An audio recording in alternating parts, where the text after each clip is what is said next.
एक चोर था गोवर्धन डाकू, बहुत नामी डाकू था। बिल्कुल सरल उदाहरण में तुम्हें बताया है। तो एक दिन राज कर्मचारियों ने उसका पीछा किया और वो भागा, घोड़ा भी छोड़ दिया, पैदल भागा। तो एक जगह देखा बहुत सत्संग हो रहा था, कथा हो रही थी। पंडित परशुराम जी महाराज कथा कर रहे थे, करमैती बाई के पिता। ये प्रमाणित कथा हम आपको बता रहे हैं।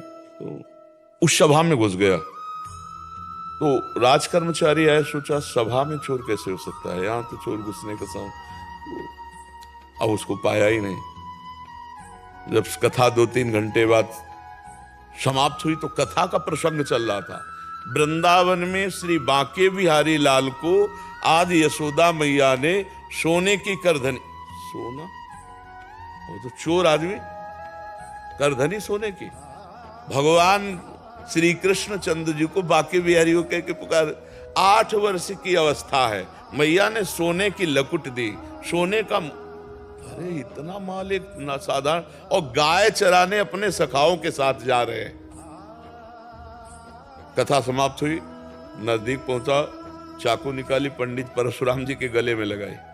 पता लिखो, ये जो इतना धनी बालक का वर्णन कर रहे थे, पता लिखो। उन्होंने देखा तो उनका डाकू है जो मेरा नाम सुन करके भयभीत हो जाते हैं, हमारा नाम गोवर्धन डाकू है। कहा भैया इतनी तुम्हें जल्दीबाजी क्या है? बोले पता लिखो। केवल कहा? बोले मथुरा क्षेत्र वृंदावन, बाप का नाम नंद बाबा, कन्हैया, गाय चराने। पर सुनो, ये तुम्हारे जैसे डाकू उसको चोरी नहीं कर सकते, बहुत नटनागर, बहुत प्रवीण बालक है वो। तो उन्होंने कहा तुम हमको ऐसा समझते हो, अकेले अकेले राजाओं के महलों को लूट लिया है? बोले फिर भी नहीं लूट सकते, बहुत प्रवीण है। तो उनका कसम खाता हूं, जब तक उसे लूट नहीं लूंगा तब तक पानी नहीं पीऊंगा। परशुराम जी ने सोचा भगवान की अपार कृपा इसके ऊपर, पता नहीं क्या लीला होने वाली इसके ऊपर। उन्होंने कहा सुनो, हमारी तरफ से माखन मिश्री ले लो, जब तुम्हारा बस ना चले तब माखन मिश्री उसे खवा देना। हाँ ये बात भी ठीक है, बच्चा है, फुसला के काम चल जाए तो मारना काहे को पड़ेगा।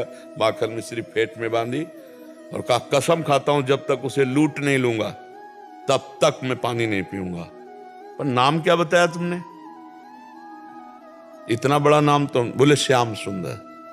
श्याम सुंदर, श्याम सुंदर, वृंदावन, गाय चराना, श्याम सुंदर। अब भगवान का चिंतन बनने लगा। देखो चिंतन बनने लगा। अब वो पैदल चल करके आया।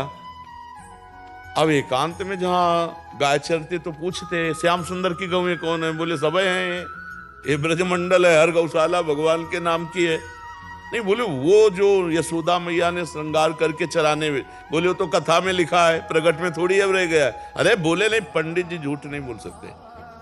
हम लोग चोर डाकू झूठ बोल सकते हैं, पंडित थोड़ी झूठ बोल सकते हैं। भगवान तो है ना, वो अपने भगवान को मतलब श्याम सुंदर है ना। अब एकांत में विकल हो गया और कहा अगर कोई ईश्वर है तो मुझे श्याम सुंदर से मिला दे, क्योंकि मैंने कसम खाया है बिना लूटे पानी नहीं पिएंगे। इतने में आवाज आई एक ग्वारिया पर, ए श्याम सुंदर तुम्हारी गाय इधर जा रही।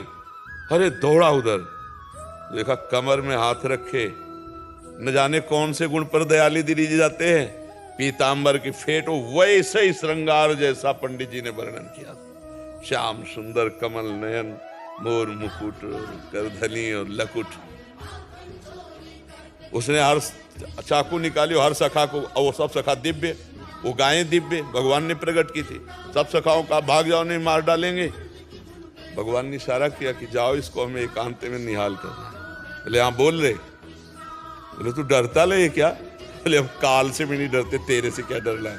बोले मेरा नाम नहीं सुना होगा इसलिए तू डरेगा। अभी मेरा नाम गोवर्धन डाकू, तो गोवर्धन ही तो नाम है ना, मेरा नाम गोवर्धन धारी है। भगवान उससे जब वार्ता कर रहे हैं तो उसका जीवत्व तो नष्ट हो रहा है, अज्ञान नष्ट हो रहा है। तो देखा बड़ा प्रवीण पंडित जी कह रहे थे माखन मिश्री खवा के काम कर ले। बोले सुनो, भगवान ने कहा अच्छा ऐसा प्यार करते हो? बोले प्यार के लिए नहीं है, ये सोना चांदी जो पहले ये उतराले के लिए। वो कहा ये तो वैसे ही उतार देंगे। लाओ दोबारा। माखन में श्री खाए और कहा थोड़ा तुम खाओ, और जे भी भगवान ने चखाया उसे भगवत अज्ञान हो गया। अब भगवान को साष्टांग दंड, प्रभु प्रभु।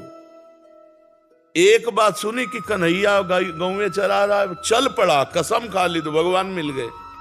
यहाँ जीवन व्यतीत हुआ जाता है, हलवा पूड़ी खा करके दिनचर्या का बैलेंस बनाते रहते हैं, तो भगवान कहाँ मिले। जब भूख प्यास सहकर केवल भगवान के दर्शन के लिए, तो भगवान उसी समय प्राप्त हो जाते हैं। हम लोग सुनते बहुत हैं, समझदार बहुत हैं, नहीं करना चाहिए ये भी जानते हैं, लेकिन भजन ना होने के कारण हम उसको उतार नहीं पाते हैं। भजन शुरू करो, अभी बात बन जाए।